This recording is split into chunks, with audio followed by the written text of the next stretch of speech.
दिल भी टूटा। तो सुनो, सोने के लोटे में पीतल का चिम्मच मत कर तू अब इतनी हिम्मत। कोरोना तो वापस आ गया है, देश पे संकट छा गया है, छा गया है। समय ने इतना दर्द दिया था और समाज ने ठुकराया था, इसीलिए ये सूरज पुनः आया था। सुनो सुनो, सोने से पहले याद रखना, मेरी इन बातों को ध्यान रखना, याद रखना, ध्यान रखना। नाक के ऊपर नोज मास्क रखना, हाथ भी अपने साफ रखना, याद रखना, याद रखना। मेरी इन बातों को तुम ध्यान रखना, ध्यान रखना, याद रखना, याद रखना। कचरा घर का भारी है, वही तो तेरी वो बीमारी है।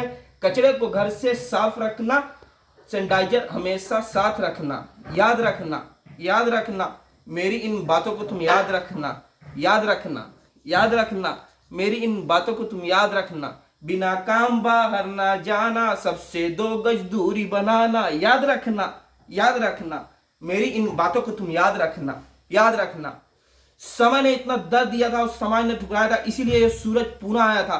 रातों को जाग जाग दिमाग को फाड़ फाड़ सिर्फ और सिर्फ आपके लिए लिख रहा हूं। वैसे तो यूपी के लौटे में दम बड़ा था, लेकिन थोड़ा सा कम पड़ा था। तो प्लीज ज्यादा से ज्यादा शेयर कीजिए, बहुत संकट है।